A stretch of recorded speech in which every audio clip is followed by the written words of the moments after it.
ऐसा बहुत ही कम देखने को मिलता है कि तय किए गए समय पर मेकर जो है वो ट्रेलर को डाल दे, और देवरा पार्ट 1 का ट्रेलर उन्हीं कम ट्रेलर में से एक बन चुका है जिसमें मेकर्स ने देवरा मूवी की स्टोरी क्या होगी इसको लेकर तो अच्छे खासे हिंट दिए हैं, लेकिन साथ ही में कुछ कमाल की हिडन डिटेल्स भी डाली है जिनको मैंने सिर्फ तुम्हारे लिए ढूंढी है, क्योंकि आजकल हिडन डिटेल्स से ज्यादा ही व्यूज आते हैं। जोर जोर से बोल के लोगों को स्कीमें बता दे। तो चलो हम पहले ट्रेलर से स्टोरी की थीम को समझते हैं और उसके बाद ट्रेलर में जो हिडन डिटेल्स हैं जिनको मैंने नोटिस किया है उनके बारे में जानेंगे। तो जितना हमको ट्रेलर से पता चलता है उसके हिसाब से कहानी जो है ऐसे लोगों की है जो किसी भी धर्म या फिर जाति के नहीं है और उन्होंने डर नाम की चिड़िया कैसे उड़ती है देखा ही नहीं है। हालांकि इस अति विश्वासु दुनिया में किसी भी धर्म और जाति में ना होना ऐसे लोग भी हो सकते हैं, ये मैंने सोचा नहीं था। खैर तो इतना तो सबको पता है कि इस कहानी के दो मुख्य पात्र भैरवा और देवरा है और ट्रेलर के हिसाब से इनकी कहानी साथ में शुरू होने वाली है, जहां संग्राम में यानी इस लड़ाई में उन दोनों के बीच फाइट में भैरवा हारेगा और फिर उनमें दोस्ती हो जाएगी। दोनों मिलकर समंदर के शिप में से माल लूटेंगे, लेकिन एक समय पर देवरा का हृदय परिवर्तन हो जाएगा और वो सच्चाई के रास्ते पर चलना स्टार्ट कर देगा, जहाँ पर जब उसे पता चलेगा कि भैरा से और उसके जैसे कई और लोगों से आमने सामने नहीं निपटा जा सकता, तो उसके बाद वो समंदर में गायब होकर समंदर को लूटने वाले सबके लिए एक अनदेखा मौत का खौफ बनेगा। और तुमको तो पता है जो भी चीजें दिखती नहीं है उनसे इंसान ज्यादा ही डरते हैं, लेकिन कहानी में ट्विस्ट तब आएगा जब भैरा उसी के बेटे को उसके सामने खड़ा कर देगा। हाँ, एनटीआर का इसमें डबल रोल होने वाला है, बाप वर्सेस बेटा। और उसके बाद आगे क्या होगा जानते हैं एक छोटे से ब्रेक के बाद। कैसा लगा मेरा मजाक?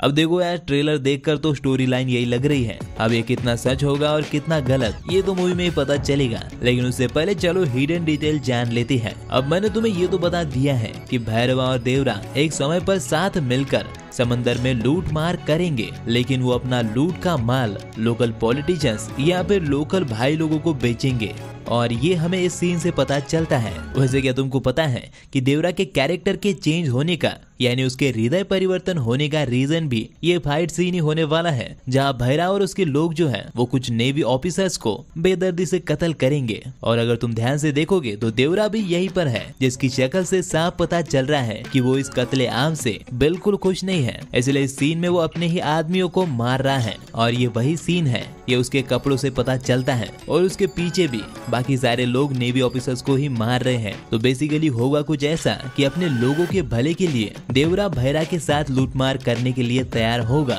लेकिन जब उसे पता चलेगा कि भैरा का मकसद लोगों का भला करना नहीं बल्कि अपना साम्राज्य बनाना है, जिसके लिए वो किसी भी हद तक जा सकता है। और ट्रेलर से हमें पता चलता है कि भैरा ने अपना साम्राज्य बनाया भी है, लेकिन उसके साम्राज्य बनने से पहले उसका मकसद और उसका कत्लेआम देखकर देवरा उससे अलग हो जाएगा, या फिर सीधी भाषा में कहो तो उसके खिलाफ खड़ा हो जाएगा। नेक्स्ट डिटेल, देवरा को समंदर की शार्क की तरह दिखाया गया है, जो समंदर का सबसे खतरनाक जीव है। इस सीन में देवरा और शार्क को सेम कूदते हुए दिखाया गया है और वो भी दोनों शॉट एक के बाद एक दिखाए गए हैं, यानी कि शार्क जो है वो देवरा को फोरशैडो करेगी। वैसे मैंने तुम्हें ये तो बता दिया है कि एनटीआर का इसमें डबल रोल होने वाला है, जहाँ पर देवरा बाप होगा और बेटे का नाम पता नहीं क्या है। लेकिन क्या तुमने ये नोटिस किया है कि इन दोनों की सोच जो है वो एक दूसरे से बिल्कुल अलग है। जहां देवरा अपने लोगों के लिए अपनी जान दांव पर लगा सकता है और ट्रेलर में लगा भी रहा है, वहीं पर वो नीडर भी है, लेकिन उसके दूसरी तरफ उसका बेटा ठीक उसके उल्टा है,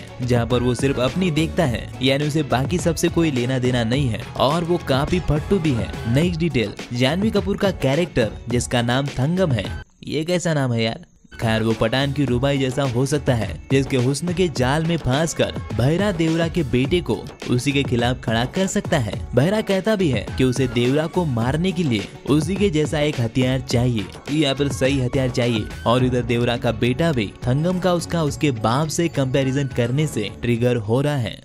औरत का चक्कर बाबू भैया, औरत का चक्कर बहुत बेकार होता है। नेक्स्ट डिटेल, समंदर के अंदर जिन लोगों के कंकाल ये आदमी देखता है उन्हें रस्सी से बांधकर अंदर फेंका गया था। अब ये देवरा ने किया है।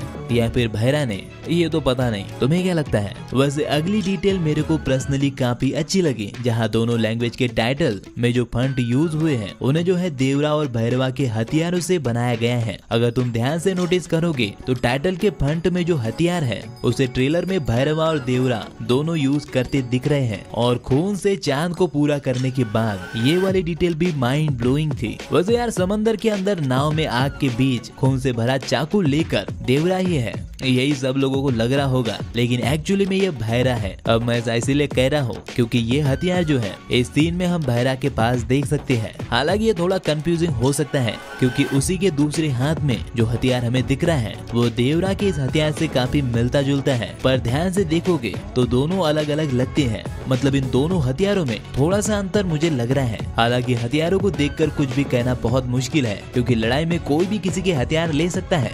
नेक्स्ट डिटेल, ये जो कपड़ा है जो इस कैरेक्टर ने ओढ़ कर रखा हुआ है ये देखने में काफी स्टाइलिश लग रहा है, मतलब उस कैरेक्टर के ऊपर सूट कर रहा है। लेकिन मैं बता दूं कि ये बस स्वैग दिखाने के लिए नहीं डाला गया है, बल्कि आग से खुद को बचाने के लिए ओढ़ा गया है। वरना तुम कई फिल्मों में देखते हो कि चीजें सिर्फ स्टाइल के लिए ही दिखाई जाती है, लेकिन यहाँ पर इसके प्रॉपर रीजन दिए गए हैं। वैसे यार मेरे को पर्सनली ऐसा फील हो रहा है कि मूवी की जो प्रेजेंट टाइमलाइन है उसमें देवरा को ज्यादा नहीं दिखाया जाएगा। मतलब प्रेजेंट टाइमलाइन में शायद भैरा अपना एक साम्राज्य बना चुका होगा, देवरा का बेटा जवान हो गया होगा, और वही प्रकाश राज का कैरेक्टर जो है वो देवरा के पास्ट की कहानियां सुनाएगा, यानी देवरा हमें ज्यादातर पास्ट में ही दिखेगा। वैसे नेक्स्ट जो है वो डिटेल कम और मेरी शंका ज्यादा है क्योंकि मेरे को प्रकाश राज का कैरेक्टर उनके ही KGF 2 के कैरेक्टर से इंस्पायर्ड लग रहा है। और ठीक से सुनो, मैं कॉपी नहीं बल्कि इंस्पायर्ड कह रहा हूँ, जो कि रॉकी भाई की तरह देवरा की कहानी सुनाएंगे। और अगर ऐसा है तो अच्छी बात है, ये चीज काम करती है, और जो टेक्निक किसी एक फिल्म में काम कर रही है उसे आप किसी और फिल्म में भी यूज कर सकते हो, इसे कॉपी नहीं कहा जाएगा। वैसे नेक्स्ट डिटेल नहीं है बल्कि मेरी कंप्लेंट है, जहाँ पर ट्रेलर का सारा एक्शन मेरे को अच्छा लगा, वहीं पर पर्सनली मेरे को ये शार्क वाला शॉट बहुत ज्यादा लगा। और लगा क्या, ये सच में कुछ ज्यादा ही हो गया है। मतलब सब कुछ झेल लेता मैं, लेकिन आपको इतना भी नहीं फेंकना था। भाई साहब कुछ ज्यादा नहीं हो गया ये?